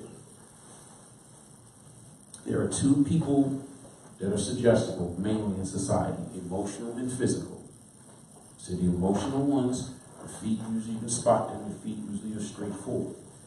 Physical are individuals who work their feet outward. All that means is emotional, suggestible persons are people who you have to appeal to their emotions to influence. Physical, meaning you have to direct your suggestions to affect the body. You understand what I'm saying? So if someone is physical, suggestible, again, you would notice their feet outward. So your suggestion is going to be, yes, your leg feels warm, or your body feels, is moving in temperature, you're feeling relaxed, what have you. If it's an emotional person, with the physical, you can give a direct command as in an authoritative way. This is what some of the brothers who was, like we'll say in Vietnam, and dealing with individuals that have triage, and they're injured real bad, and they may have ran out of morphine, and some of the medics will tell you this is how they learned hypnosis, so they knew they could size the person up, and they injured, they're like, when you slip, and the person, they put them up on hypnosis until they would get them cockered out, and then get administered morphine, and what have you. All right. Now, with an emotional individual, that's not going to work, because there was a time in hypnosis they actually thought 60% of society could not be hypnotized. And until one day, I think it was Dr. Kappas, he actually figured out, no, it was the emotional, those individuals were emotional suggestible, so the words had to be said in a different way. So with the physical, you could say it as a paternal, authoritative father, like, But with the emotional ones, you got to deliver it in a motherly or calming and an appeal to the emotion. All right? So when I'm giving to y'all little secrets, now I trust you taking this and applying this. All right? Now, know this. Remember when I also mentioned to you, and I'm going to revisit it again now, and I told you when you're presenting your briefs, much as you're dealing with a lot of legal briefs and what have you, remember what I told you what to do before you deliver it? I said to do this, because you all are being affected by your subconscious mind. What I said, take your finger, or even a pencil, as if, well, not with a pencil, but you're saying something. You see this, and I ain't going to write on it, but you know what I'm saying. You're going to come up with one very short sentence of what you want, and you're going to write it on your paper. Now, you can really do it if you get your hands on some invisible ink. See that smile, you know where I'm coming from. You feel me? You condense your sentence small, what you want that court case, that magistrate to do. And you write it on your paper. And again, matter of fact, we're going to go that way. Get yourself some invisible ink. Draft your regular draft. Before you submit it, you know, crunch down to a couple words so you can write it across that page in invisible ink. And guess what? Their subconscious mind will pick it up.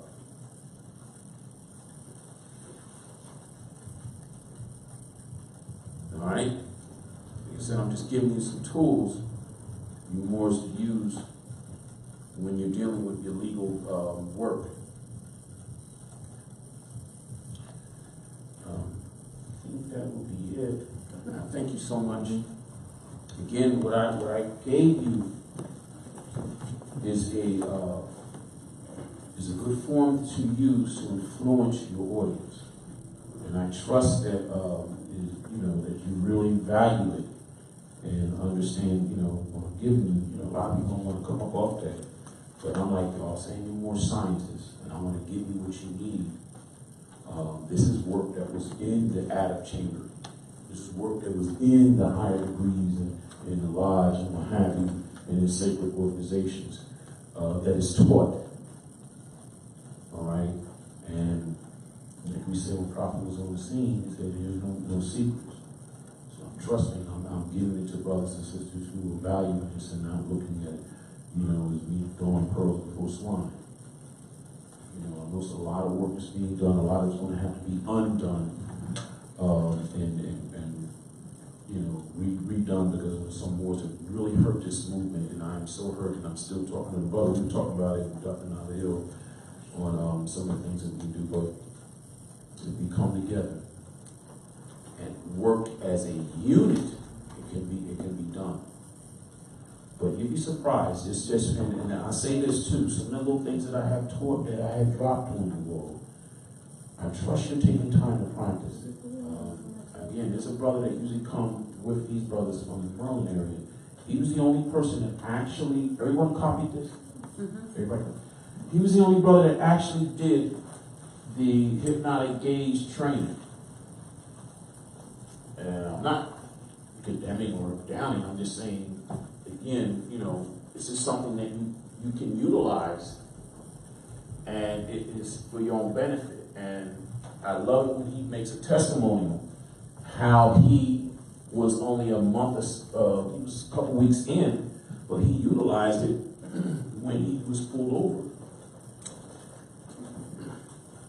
And all I'm saying to you, Moors, is what we're dealing with, you'll be very surprised at individuals that have your science and what they're doing with it. I turned y'all on the video where there was this one man who actually used some of the mega, what we call hypnosis, and purposely, with his phone on record, purposely sped down the street so he can get a cop to follow him, to pull him over. And he utilized it so he can get out a ticket.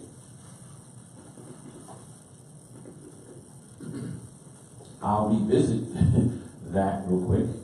What he did was this. Here's the basic principle.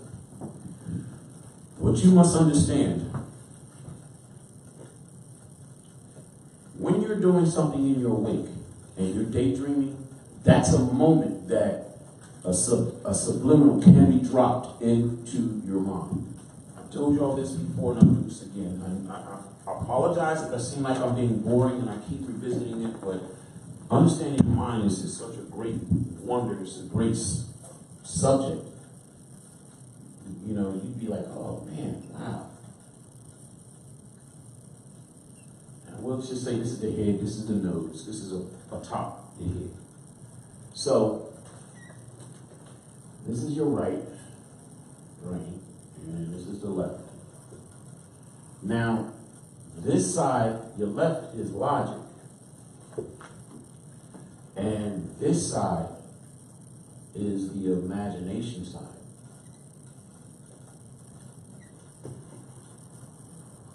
This is your subconscious mind. And this is your conscious mind. We'll just say this barrier here is what they call the third mind, which is your critical mind. This is your gate. You understand what I'm saying? This is your gate. What a hypnotist, or like I've also told you, your black wizards are those who are your advertising agents and agencies. Look, we're going to come up on the Super Bowl. I remember in the 80s, it was the big thing that they finally went past the 1 million mark for them to be paid to put commercials on the Super Bowl. Them cats know what I'm telling you, and even in great detail. They got companies that have the money to throw at them. They be like, look, I got this Depot Fetzer thing. People don't need it, but I'm paying you $6 million. I want you to come up with a commercial and words and stuff to make them want to buy something that is useless. And they get results because they're using some of the science stuff that I'm telling you. And then some. So now the key is this. When somebody has an idea, they want to bypass this. Once they can distract your conscious mind and they can get this to go in straight to your subconscious mind, that's it. Know that your malls, the lights, even down to the brick and the signs are all set up to influence you subliminally.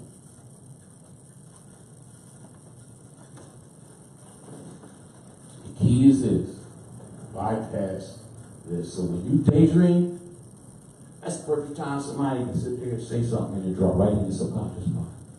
Do you know when you drive your car, you know that's a subconscious mind activity? Now,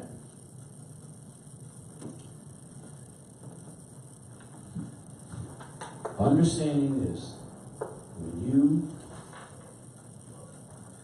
let your guard down, someone drops this idea in your subliminal, into your subconscious mind, your body reacts. Now here is what I want to also drop on you. I said this before, I apologize for those who've been following, but a lot of times we need practice. But I'm trying to give it to you so you can go home. These little tools I'm giving you in practice. Another way you can drop in a subliminal is to make a sharp sound. And at that moment you say you're subliminal. You understand what I'm saying? Here's an example of what was done. I tell y'all to look up Darren Brown. This guy is phenomenal. And he said, all right, this is a losing ticket. All right. And he went over to the window, came back, and gave through money. He said, what? How do you get paid out on a losing ticket? So he said, we're going to do this again. He said, pick a dog that's going to lose. Dog lost on the track. He said, now this time you're going to go. He said, but before you do it, he said, I want you to do this. You're going to tell her, this is the winning ticket. He said, but when you say it, you must believe it deep down in your soul. Meaning conviction, meaning what I said to the sheriff earlier, intent behind the word. He said, so when you go to her, tell her, this is the winning ticket. So he went up to the window. He said, this is the winning ticket. And the lady said, oh no, you didn't get nothing. Darren did this. This is the dog you're looking for. We came to this window because you can help her. She rerunning the damn thing and running out money and paid off on a losing.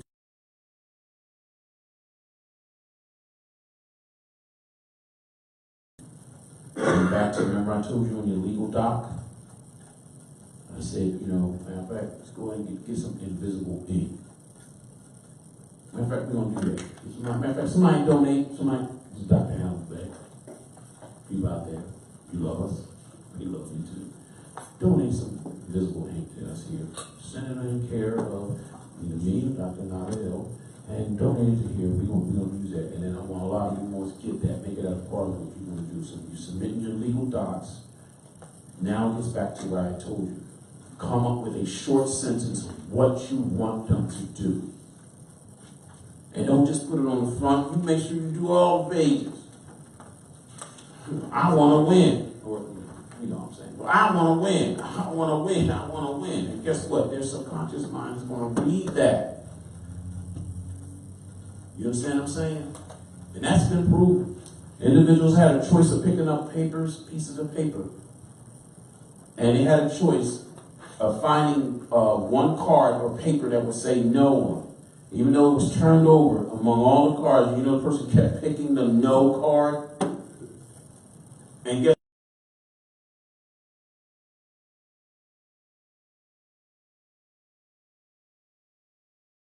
invisible ink picked me.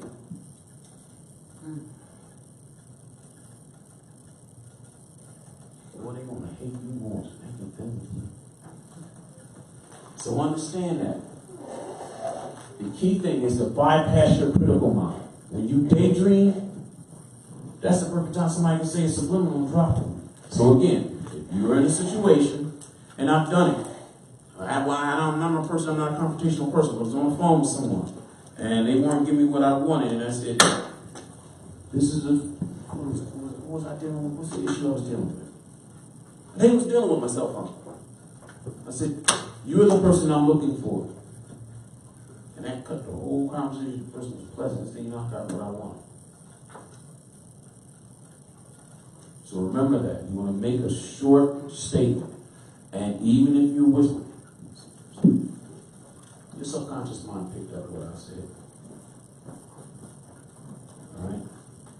So, again, I gave y'all the training. Some of you are familiar with that, the hypnotic gaze training. I said it's a month training. All it is you using a mirror on the dot of your forehead and repeating a verse over and over. And this verse is just training your mind. You start off for 5 minutes without blinking for a whole week.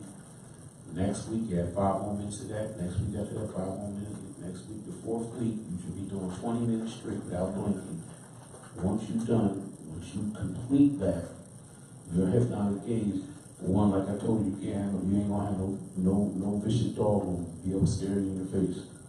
You'll be like,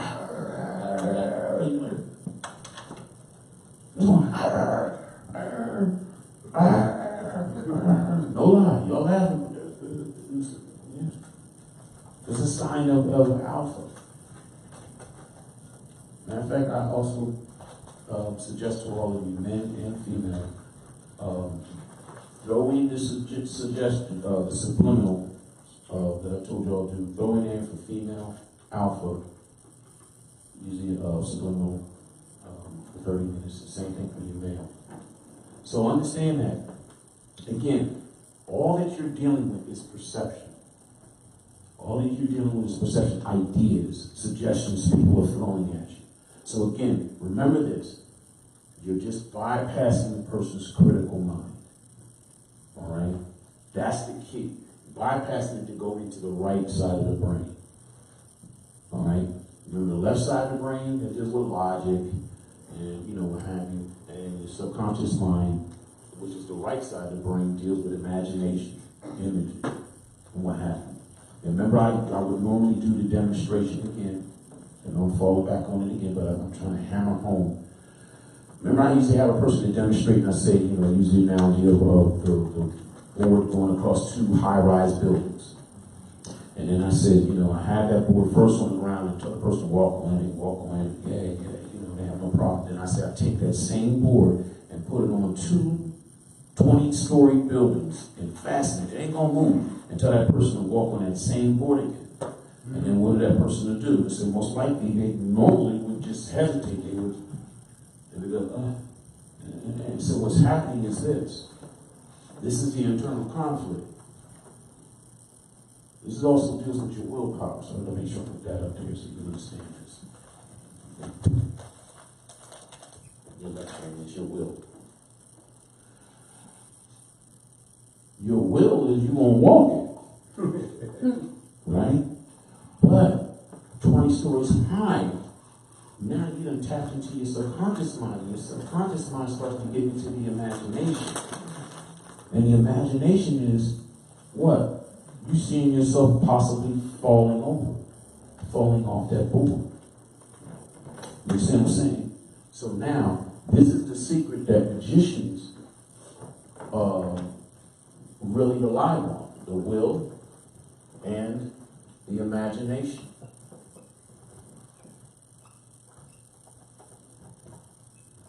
And they know that once you get these two in conflict, the imagination is going to win out every time.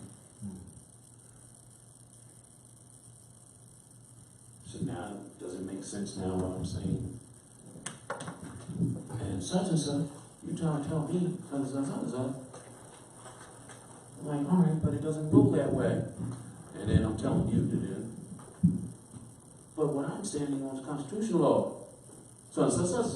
Because, again, this is constitutional law. This is for me and you and such. And you understand what I'm saying? You're using imagination. That's the key thing. Your imagination is always being invoked in any and all things that you're doing. Never forget that.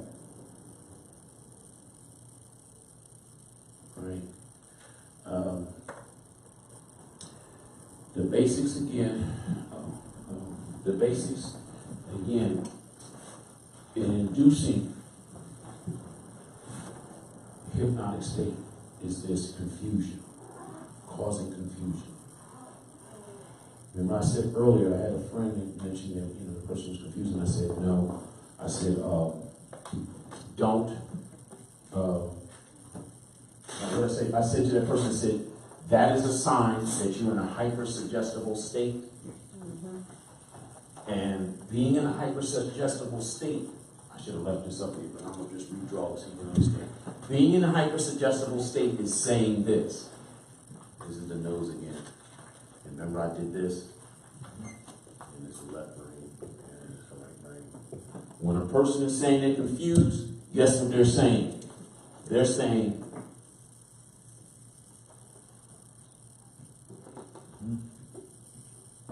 but I'm going to explain. Because I know you see me already, here. What that person is saying, their critical mind is not, that door, that barrier is not in play. So that means anything somebody's going to send, any idea is going to go straight into their subconscious mind. Your key factor is you always want to be alert. You understand what I'm saying? So that's why I'm giving you some of these tools so you can understand, so then you know, all right, let me sit back. All right, I see what he's doing, what she's doing. You can counter it. You can counter it. Yes. Are you saying when you're confused, you're more vulnerable to influence? Yeah, there you go. There you go. Because again, your critical mind is this the third mind. You have your conscious mind and you have your subconscious mind. But the third, which is the barrier, your left brain, you're processing everything in your left brain. And you have your critical.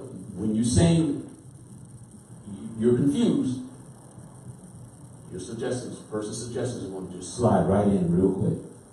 Remember I did this, and this is for those who are white-collar workers. I said, remember in the 90s, they brought in the multitasking? And a lot of us had to do it. It was like, I know I did my work, man. I'm like, shoot. Can't wait to go home, boy. I had a fiance at that time. I was like, boy, I can't wait to go home to the girl. Hey, Hannibal, we want you to do this. Man, what the hell? The what? What? Yeah, man, we want you to do this. Well, here's why. See, when they give you multitasking is what? I'm going to use simple, dumb examples, but follow what I'm saying. I got to shuffle these papers. I got to move these here and there. Then I got to go over here and move this book here and there. And get back to what I'm doing. What it's doing is it's not letting me focus on one thing. It what? Them making me do multitasking is what? Opening my barrier, my critical mind, and then this was your manager or your supervisor mind is doing, unbeknownst to you. Minutes later. Oh, wow, you're doing so good job at that. Yeah, wow. Ooh, but you know what I really like you to do? I really like you to go in there and alphabetize the whole cabinet. Yeah. That's it. Yeah. Yeah. Next thing you know, you're like, yeah. And you walk up and like, oh, I just agreed to that. Oh, damn. They had you vulnerable. You were more likely to say yes. I know I'm giving you dumb examples, but I trust I'm hitting home. And you can apply this when you know what I mean? Because this same dynamic is even when you're with your boys or your girls. Know this. This is just nature. There's always going to be an alpha. And the rest are going to be betas. And his dynamics is given what I'm trying to tell you here. So, again, I know I'm revisiting. I know you all out there. I know I'm revisiting what I had covered, but I something just been in my spirit. I know I'm only hitting y'all once a month, but I'm trying to make a great impact and give you what you need, and y'all can operate and add this to your work and what you're doing. And make things more easier. Again, because it's all about presentation and intent. Intent. All right. Those forms I did mention to you, just a little side note. Remember, I always tell you, if you can, in line we do, of course, you try to get a seamstress or whatever, or get you a court robe made. I think I mentioned it to you a long time ago. Get yourself a court robe, so when you do, remember, you're saying your nation, you're supposed to be official. So when you walk up in there with your pheasant turban, be who you are. There's an old saying that's taught to you in the temple. It says, imitate, prophet said, imitate I the prophet. Can't go wrong.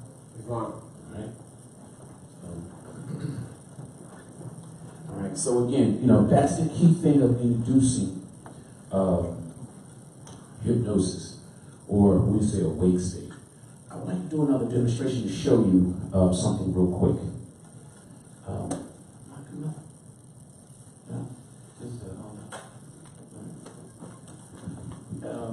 This one, you may not utilize this, but just to make you aware.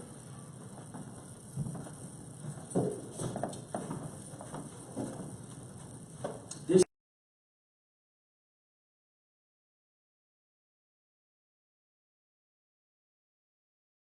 influence.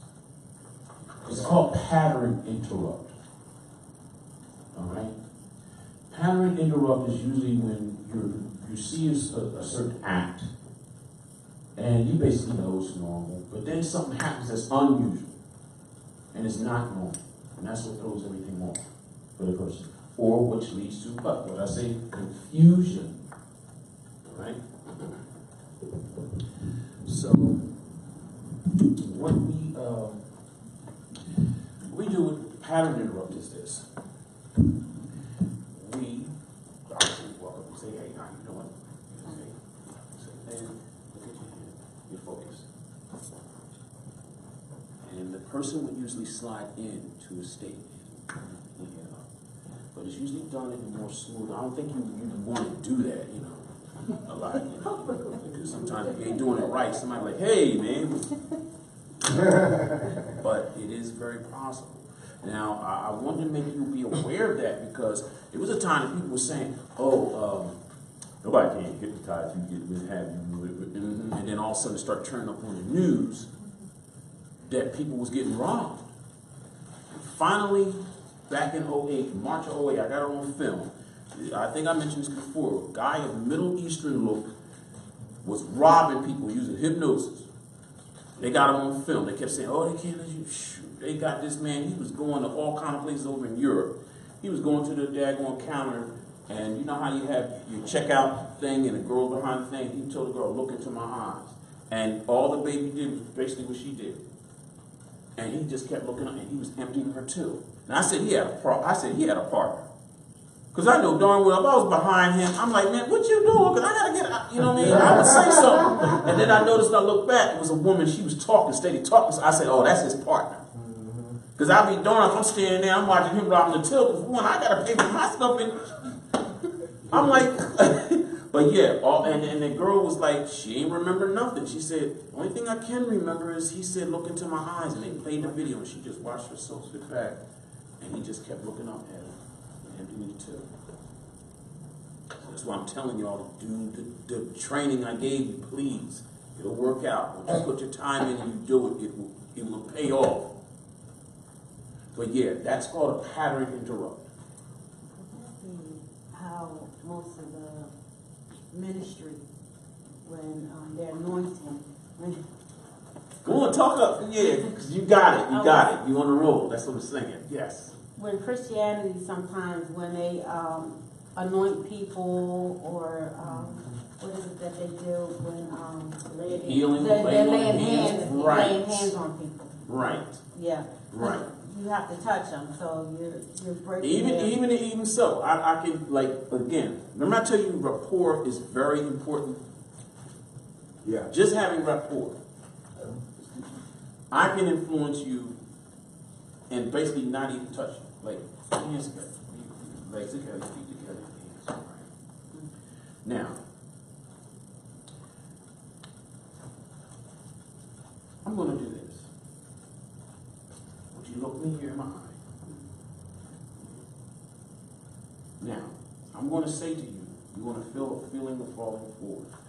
And when you do, don't worry, I'll catch you. All right? And you're just going to have an overwhelming feeling of falling forward. Now, just feeling forward, falling forward. My hands are magnetizing. You just feel it. Don't just let go. Just let go. Don't even stop. I see you. Just resist it. All right, stop. You got it, bro. So now you got it. Because what you said, I just want to demonstrate to you. I didn't want to do too much, but Right. now you understand what I'm saying to y'all. Rapport. So the person who is at home practicing this, building your ability to rapport with individuals, you can influence them. Now to show you this way, show you how it is. Now the thing is going to be this. I'm going to say you just fall back. Don't worry, I will catch you. All right? Now when I pull back, my hands will feel like a magnet and you will feel like you're going to fall back. And fall. Just magnetize. You just feel my hands pulling back. Just pulling backwards. You just feel it. You just feel it pulling stronger feeling. Stop resisting. Just pull back. I say you can just resist a little bit. All right? We're going to do it again. All right? But you kind of felt it feel. All right? So again, we're going to do this again. Now when I pull my hands off from you, you're going to feel. Hold on, because it starts before you reach. All right. All right. You know what I mean? All While right. you going like this, I feel it. So it's not. All right. Well, the point is, now you understand the rapport. All right. All I'm saying is, once you start to get this, please don't be like somebody out there, like they say, you know, when you smoking or driving, please do it safely. You don't hurt nobody, whatever, because you can utilize this in a negative way. But this is what you all are dealing with, and I'm glad you used that example. But that's, you know, what individuals do use. Because you have some people, they're so sharp with it, they actually will have a person walk, and they'll go like this. I seen one person, as a matter of fact, and this guy did this in the dojo. I forgot who it was. He told a person, he said, and he was in the dojo, he said, give me your sharpest man. I said, this man, he just stood there. He was on the other side of him, like he was. He just did like this. He said, and the guy, oh, the guy fell over. He ain't touching him, he was across the room. The same guy did what they had the person just walk across the room behind them and just go like this, and they stop. Come on, guys. So Again, thank you so much. But again, you see what I'm saying about the report. I'm glad you understand and you utilize that. So now we are covering the mystery what others are using on you. And I'm saying to you, you more scientists, you know, the work you're supposed to know as an addict. You understand what I'm saying? And again, it's being used on you. Like I said, as soon as you walk up in those courthouses, come on, let's be real. What you feel? You know they want to intimidate you now after the 9/11 thing. Every time you got to go in, just like me, I got to pull out my badge thing. Because it's going to hit off the detector. They're going to have you all what's the name? Like, yeah, like I'm really trying to go in here and do this. Yeah, right. That's already another form of intimidation. But guess what you can do? Someone's resisting on taking something from you. Well, yeah, my friend told me I should, I had a headache. He told me, I felt intimidated, but he told me to take something, for my headache. And I said, no, I'm not feeling intimidated anymore. I said, just take it. It's good. Just take it. What that right there is used when you're trying to get someone to accept something.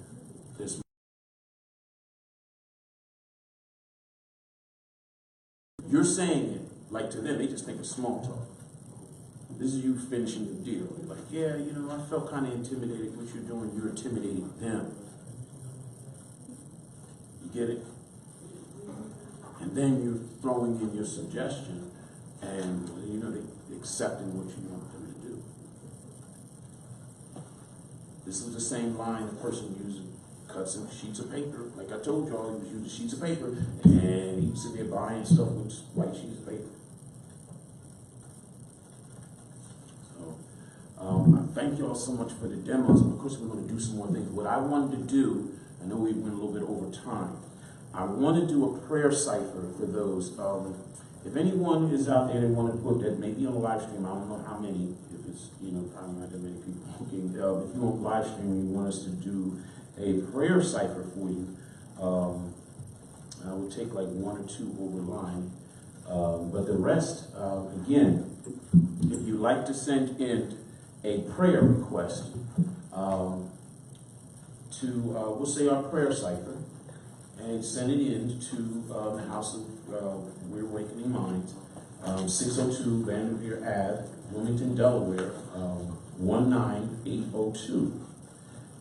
You send it to me, or basically, request a prayer cipher, and have in your letter your name and what you want us to do the prayer for. And we ask also that you send a seed donation. With us Moors, a lot of times you all didn't get to see a lot of things that would be broadcast, because some things I can say and some things I can't say, and I would really go in, because we normally would go in about an hour or so, even longer, than once we go on broadcast. But I want us to do a prayer cycle. What we would do, we all would focus on one thing, and as a group, the main subject that I was trying to focus on was having you all open your third eye. Some will say ESP, psychic, kinesis, or what have you. And the other one is, of course, having the means of prosperity. Because a lot of us, I know we're all going through it. So, again, these are just some of the things. Now, in my private, those who are a part of my golden cipher, sometimes I usually do some work with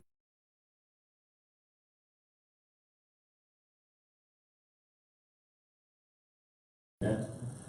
If not, but again, we're gonna do that. So I'm gonna close out, and then of course it's unfortunate, but it's not too bad. Again, you all know the address. Come on by, because there's a lot more information that's usually discussed here in the House of Reawakening Minds that we usually go into that is in broadcast. But I thank you all for tuning in, and I'm going to close out with chapter 25. And with that, like I said, those who are here, we're going to go into a few more other things. So I thank you all for tuning in. I give my blessings out to my cherubs out there in Washington, down in Louisiana, up in New York, especially way over in Japan, and over, I think it was Switzerland. You sing over me, or? I just want to send my blessings out to everyone there, and those back home in Camden, New Jersey, the originals from the Round Table, more shorter Round Table. All right, chapter 25 was a custom that my father had done at Moorish Order of Round Table. We want to keep this tradition. It's read from the Circle 7 Quran of the Moorish Science Temple of America. And this chapter 25 is the Holy Covenant of the Asiatic Nation. And Father wants this to always be read before and after, especially afterwards, so it reminds us, brothers and sisters, to always remember each other, because I'm telling you, the venom and vile stuff that is being said now, a lot of you individuals, you're showing your true spirit of who you were in your past life just as well as you are now. But know this, those who bear false witness, trust your end is coming. Those who kick out negativity, even those who are agent provocateurs, trust your time is coming. So, you already got your warning. Holy Covenant of the Asiatic Nation. Ye are the children of one father, provided for by his care, and the breast of one mother has given you suck. Let the bonds of affection therefore unite thee with thy brothers, and that peace and happiness may dwell in thy father's house. And when ye separate in the world, remember the relations that bind you to love and unity, and prefer not a stranger before thy own blood. If thy brother is in adversity, assist him. If thy sister is in trouble, forsake her not. So shall the fortunes of thy father contribute to the support of the whole race, and his care be continued to you all in your love to each other. May healing and salam. Thank you again. This has been brought to you by the House of Reawakening Minds. And thank you for the great hostess, the Apostle Dr. Nyla L. Love her so much. Always be still hugs. And every time you all see her, please give her hugs. She is a wonder. And same thing with the cherub tonight. She is a wonder. They do a lot of things behind the scenes. And I send my greetings because I don't get to see all the other teachers, even my father. Some people last time was shocked to see me hug my daddy. Because I said, y'all see him. I only speak to him on the phone. I don't get to see him much. So I give my greetings to all the other cherub, the teachers who come here and teach, especially for you all, because we wouldn't even have a voice, we wouldn't even have anything to give you if you all didn't come out to see and just to hear what we have to say. And I thank you all especially, because again, I usually, I guess I got too content with teaching by, privately. I just didn't know it was a lot of others out here that wanted to hear what I had to give. So, but thank you with that, and we will continue afterwards. I know we're going to close off. We want to thank Father Hannibal for the course, the lessons today, the lessons, the online lessons, and we have a few more minutes left afterwards for our offline classes. And we want to thank all of you who are viewing via Facebook Live. Thank you for your continued support of the House of Reawakening Minds and our very, very, very talented and giving speakers. We do want to remind you of our upcoming lectures. Of course, every first and third Friday we have our National Grand Sheik, Taj Tariq Bey. He will be returning next Friday for class. We want you to make your way here if you can, certainly. If not in person, please tune in. Also, we want to remind you that on the third Friday of February, we will be celebrating the 73rd solar return of our National Grand Sheik, Taj Tariq Bey, which will be the day after his actual solar return. And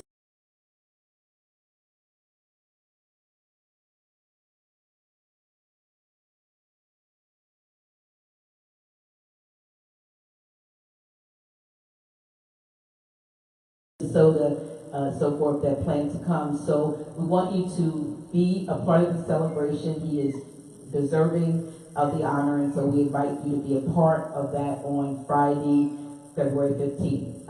And the week before that, of course, we will have our awesome etymologist, Brother Abdullah Bey, on the second Friday of February.